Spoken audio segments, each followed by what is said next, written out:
Olá, muito boa noite. Chegando mais uma vez com o nosso programa Dormindo com Deus. Este é um programa da Igreja do Nazareno Ebenezer. Até aqui nos ajudou, ou tem nos ajudado o Senhor. É isso que significa Ebenezer. E eu sou o pastor Marco Antônio. E nós vamos juntos até às 23 horas. Antes de você cair naquele sono gostoso, em paz me deito e logo pego no sono. Nós vamos estar juntos ouvindo aquilo que Deus tem para nos dizer. Quero fazer um convite especial a você nesse domingo, estar conosco ali na Paula Bueno, 9 horas da manhã. Teremos a nossa escola bíblica dominical com o Salmo de número 99. O irmão Luiz estará ministrando sobre o Salmo 99. E você é o nosso convidado. Se você não puder chegar, que é de outra localização longe de nós, você pode nos acompanhar através do Facebook. Ou ainda estar presente seria algo extraordinário estarmos juntos, né? E às 10h15 nós estaremos com o nosso culto, Salmo 100, e às 18h30, Salmo 101. E eu quero convidar você a ouvir aquilo que Deus tem para lhe dizer. Olha, esses dias eu tenho falado de um livrinho fininho, Normas para uma Vida Santa. E a norma de número 10 é a seguinte, gostei dessa. Nunca considere pequeno nenhum pecado. Todo pecado, ainda que pareça muito pequeno, é uma transgressão a Deus. Um pecado pequeno, amado e nutrido pode condená-lo da mesma maneira que um pecado grande. Se não consertar um pequeno vazamento de água, com o passar do tempo poderá até afundar um barco. Da mesma maneira, um pecado pequeno, se permanecer nele sem se arrepender, poderá afundá-lo e mandá-lo para o inferno. Acostume-se, pois, a vencer cada pecado pequeno, e assim poderá vencer também os pecados grandes. Evite especialmente os pecados premeditados, para que não provoque a ira de Deus. Hebreus, capítulo 10, verso 26 e 27. É claro que pecado não tem tamanho, não tem cor. Mas o que essa norma está dizendo é que algumas coisas trazem consequências bem pequenas e outras muito grandes. E ele chama esse pecado de consequência pequena nesta vida, mas tanto o pequeno quanto o grande, os dois levará ao inferno. E ele está dizendo, tome muito cuidado. E que você e eu possamos, em nome do Senhor Jesus, tomar cuidado. Enquanto os outros estão chegando, eu vou lendo algumas coisas que eu aprendi no dia de hoje. E daqui a 100 anos não vai fazer diferença se você conseguiu aquele tão sonhado descanso, se viajou à Europa ou se finalmente conseguiu comprar o carro dos seus sonhos. Daqui a 100 anos, o que vai importar mesmo é que se você tem feito um compromisso com Jesus Cristo agora. A palavra de Deus diz em Mateus 16, 26, que aproveitará o homem se ganhar o mundo inteiro e perder a sua alma? O que vai adiantar? Absolutamente nada. Portanto, é tempo de nós tomarmos conta da nossa vida nesse momento em nome de Jesus. Hoje quero olhar para um trecho da palavra de Deus que está em Atos, capítulo de número 20, verso de número 31. Atos, capítulo de número 20, verso de número 31, diz assim: Vigiai, lembrando-vos de que durante 3 anos não cessei, noite e dia, de admoestar com lágrimas a cada um de vós. Vou repetir: vigiai, lembrando-vos de que durante 3 anos não cessei, noite e dia, de admoestar com lágrimas a cada um de vós. Paulo estava realmente disposto a pagar um preço bem alto com um sacrifício próprio para conservar a união entre os irmãos. A Bíblia nos revela diferentes tipos de obstáculos que o inimigo lançou contra a igreja primitiva com o objetivo de prejudicar a união que naquele momento estava reinando sobre a igreja. Quando Paulo falava aos anciãos da igreja de Éfeso sobre o ataque à união, então ele afirmou: vigiai, lembrando-vos de que durante 3 anos não cessei, noite e dia, de admoestar com lágrimas a cada um de vocês. Na noite de hoje nós vamos olhar alguns obstáculos com que o diabo perturbou a igreja primitiva. Você vai descobrir que o diabo, não é muito bom em inventar novas maneiras. Parece que as mesmas coisas que hoje nós encontramos na igreja do Senhor, e a igreja, lembrando que é eu e você, nós, esse grupo que está me assistindo, é a igreja do Senhor Jesus. E nós vamos ver alguns dos obstáculos que o diabo lançou na igreja primitiva. E esses obstáculos, eles também estão diante de nós até o dia de hoje. O primeiro obstáculo que foi lançado sobre a igreja está em Atos, capítulo de número 6, verso de número 1.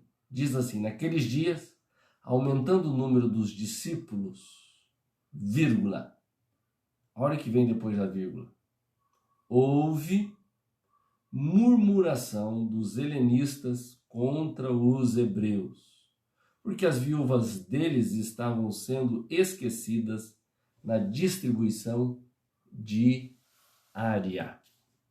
Então, já temos aqui o primeiro obstáculo levantado, introduzido por Satanás para a desarmonia da igreja primitiva.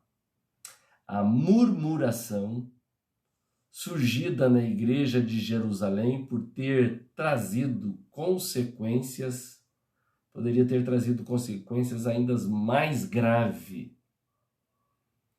No entanto, o Espírito Santo deu a Pedro uma orientação valiosa, pela qual ele convocou a igreja e lhe propôs que fosse escolhidos 7 diáconos. Veja que houve uma murmuração.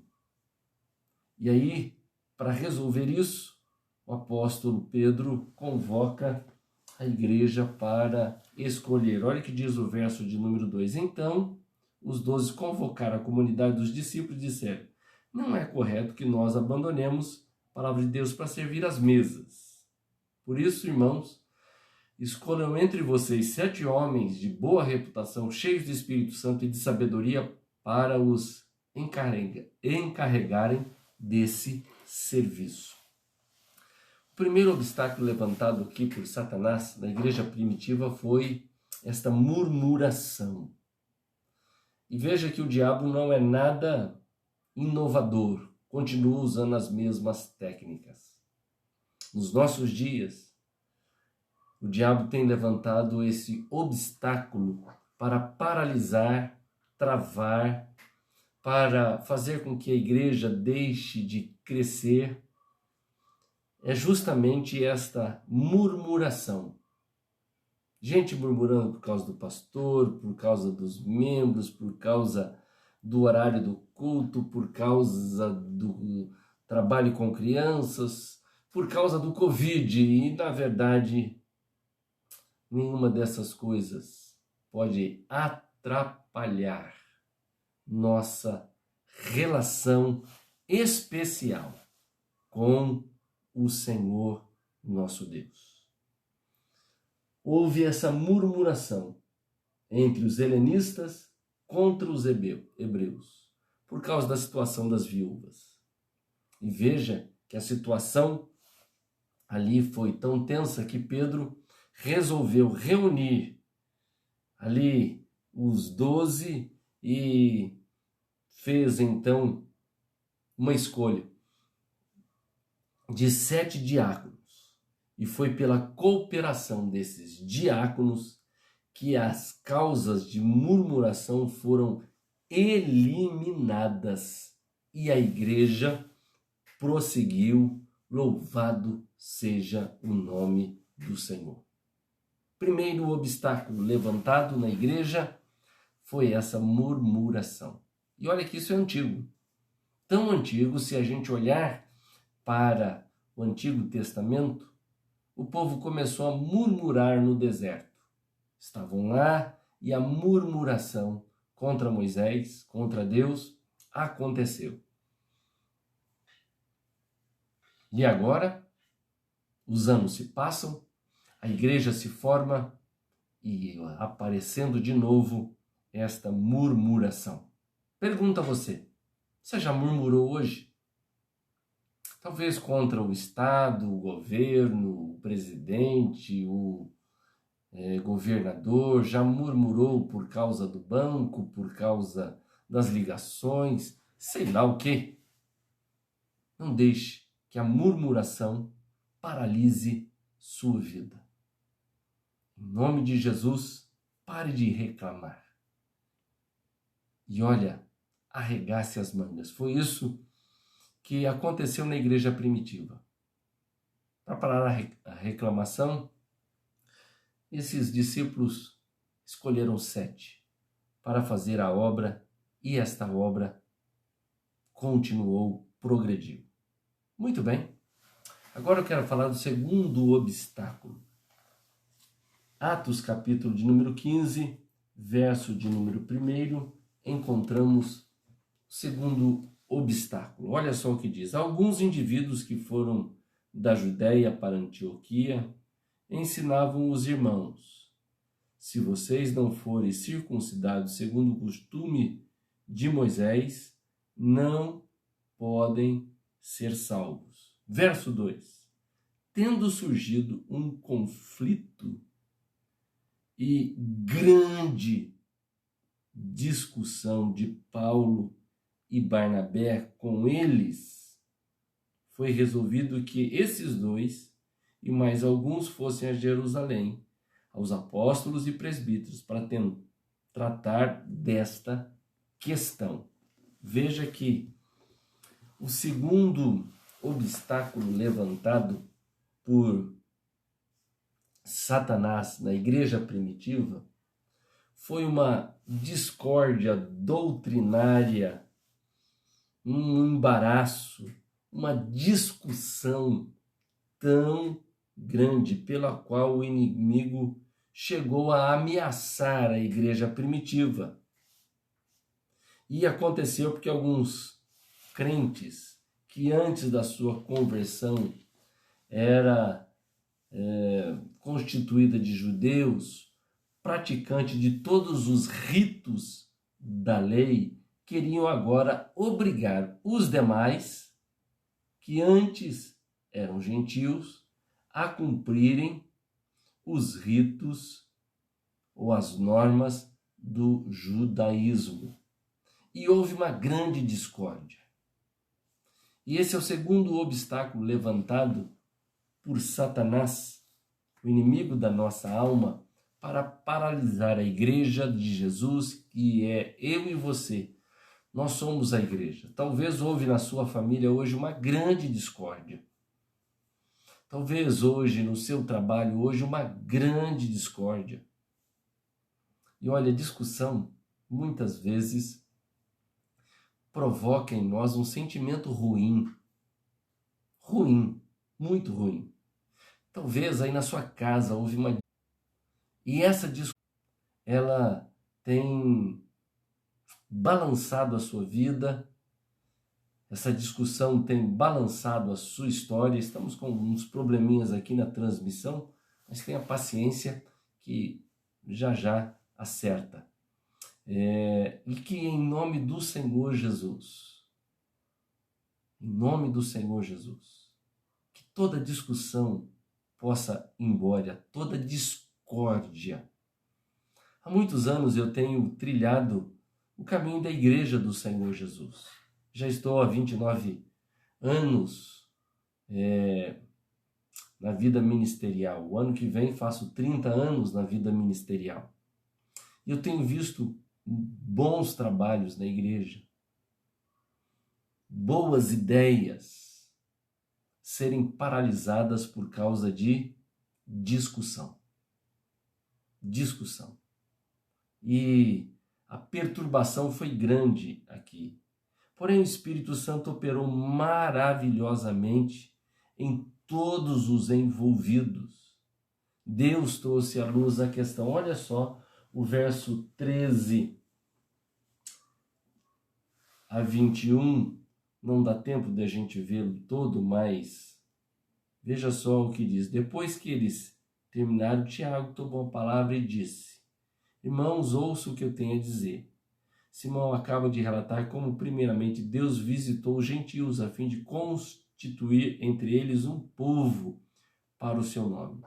Com isso, concordaram as palavras dos profetas, como está escrito: depois voltarei e reedificarei o tabernáculo caído de Davi, e reedificarei as suas ruínas e restaurarei, para que o restante da humanidade busque ao Senhor, juntamente com todos os gentios sobre os quais tem sido invocado o meu nome, diz o Senhor, que faz coisas conhecidas desde os tempos antigos. Por isso, julgo que não devemos perturbar aqueles que entre os gentios se convertem a Deus, mas escrever-lhes que se abstenham de contaminações dos ídolos, bem como da imoralidade sexual, da carne dos animais sufocados e do sangue.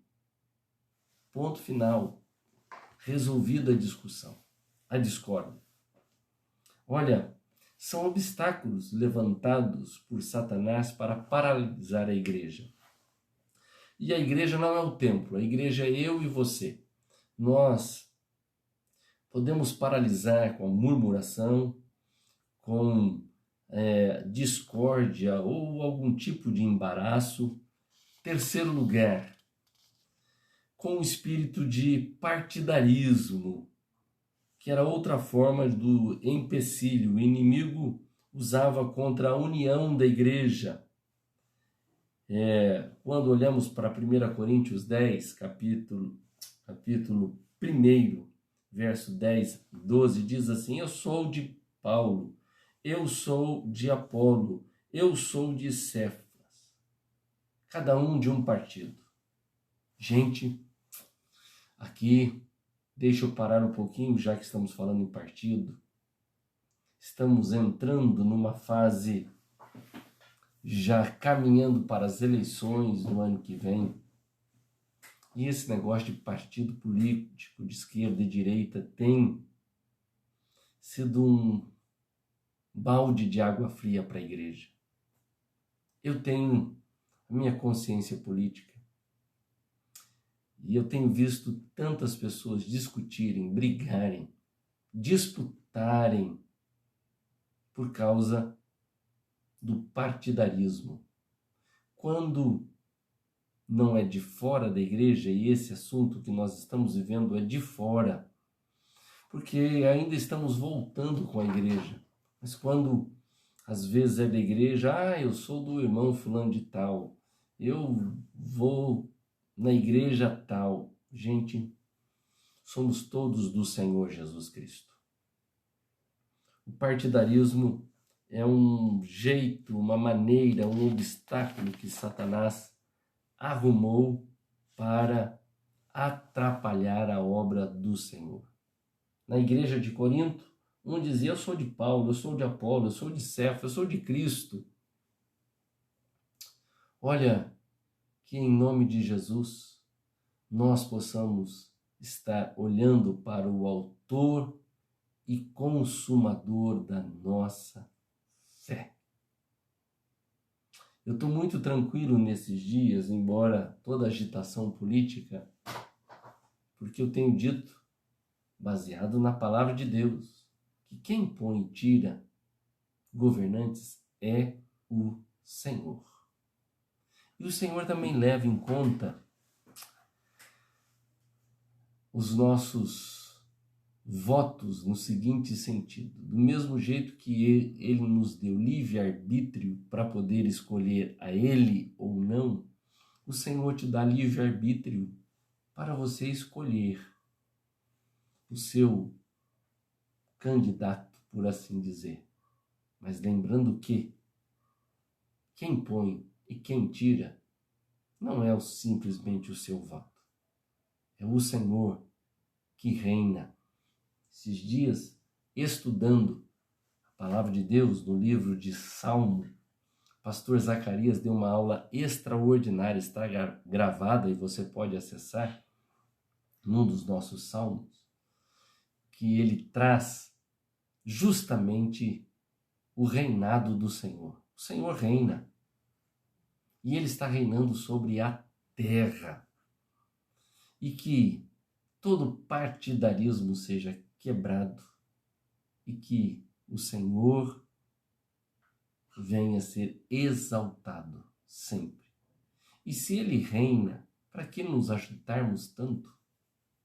E se ele é quem põe e tira, para que nos agitarmos tanto? Vou para o próximo e a gente para por aqui, não dá para ver todos. O próximo obstáculo que a gente encontra, que paralisa a obra do Senhor, por isso ele está dizendo, Paulo ali, que a gente viu o texto: vigiai, vigiai, lembrando-vos de que durante 3 anos não cessei noite e dia de admoestar com lágrimas cada um de vós. Nós precisamos vigiar, porque o diabo não brinca, não dorme, não tira férias, ele quer jogar alguns obstáculos. E o próximo é a amargura, que foi um mal altamente perigoso e prejudicial que surgiu no meio dos crentes. O motivo porque o apóstolo lançou a advertência muito séria em Hebreus, capítulo 12, verso de número 15. Pois quando brota raiz de amargura, põe em perigo a unidade na igreja. E a raiz de amargura atinge a pessoas que nas lutas da vida melindram-se por causa de qualquer coisa. E é impressionante que esse é um obstáculo. E quantas vezes eu encontro pessoas amarguradas na igreja por causa do pastor, por causa do líder, por causa da família. Hoje mesmo ali, Giovânia compartilhou uma situação ali na igreja conosco sobre uma pessoa amargurada.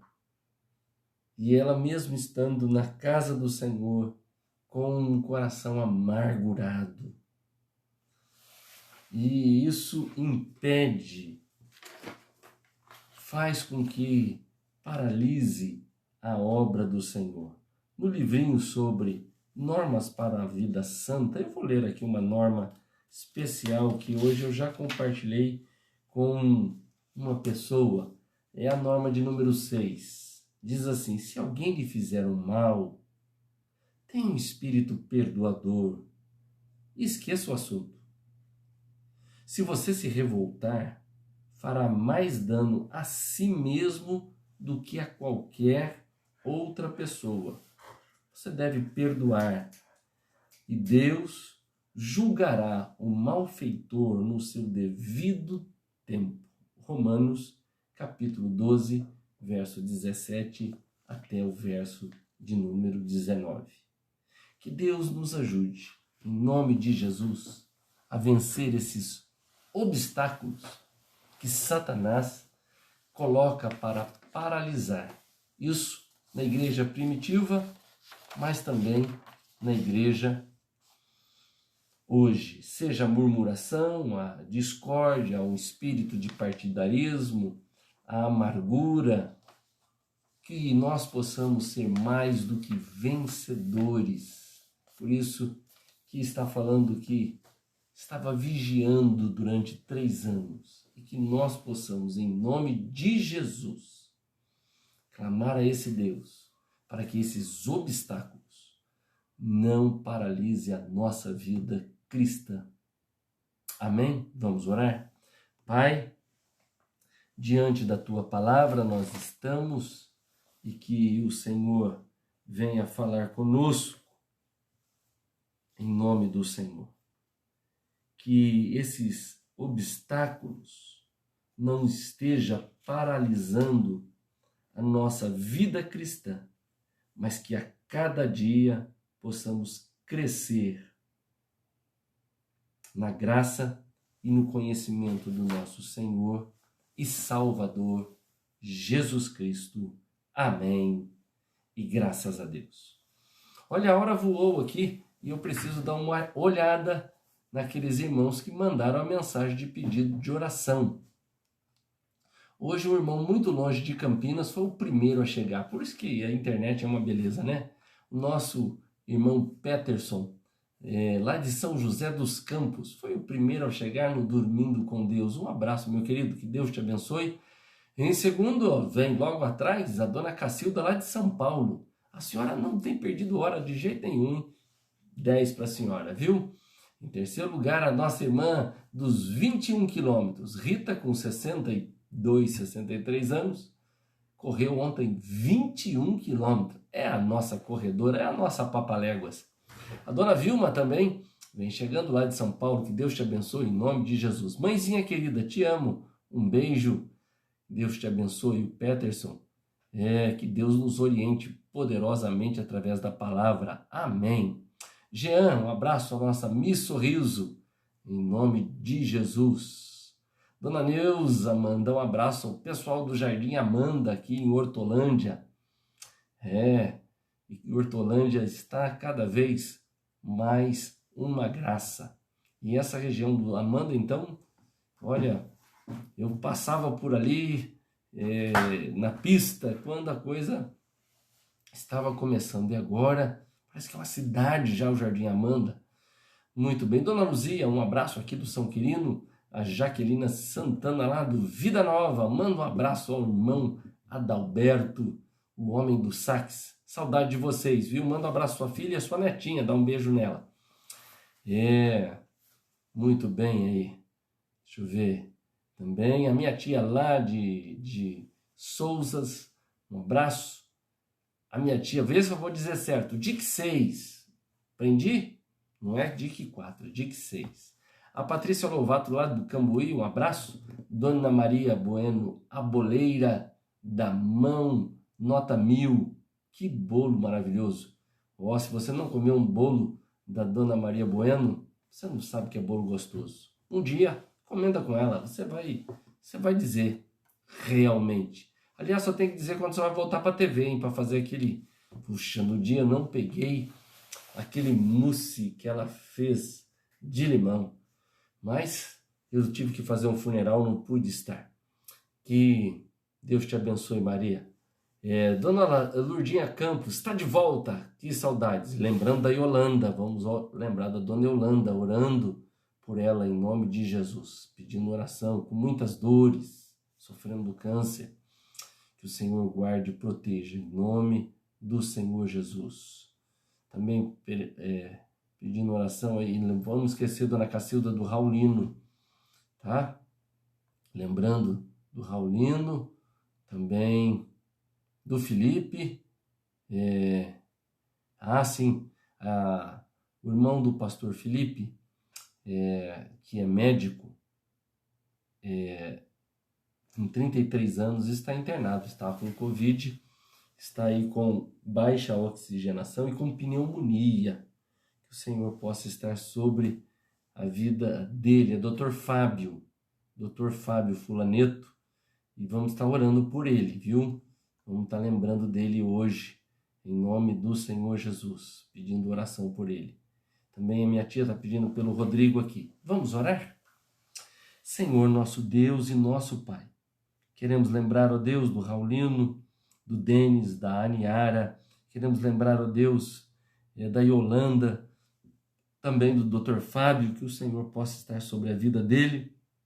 Quantas vezes diagnosticou, passou o remédio, mas agora ele precisa da graça e da misericórdia do Senhor. Venha sobre ele, ó Deus, em nome de Jesus. Também, ó Pai, quero lembrar do Dr. Reinaldo, do dentista, que o Senhor possa estar sobre a vida dele, acalmando aquele coração, em nome de Jesus. Pai, faz um milagre. Cremos no agir e no toque do Senhor, em nome de Jesus. Também, ó Pai, clamo pelo nosso país.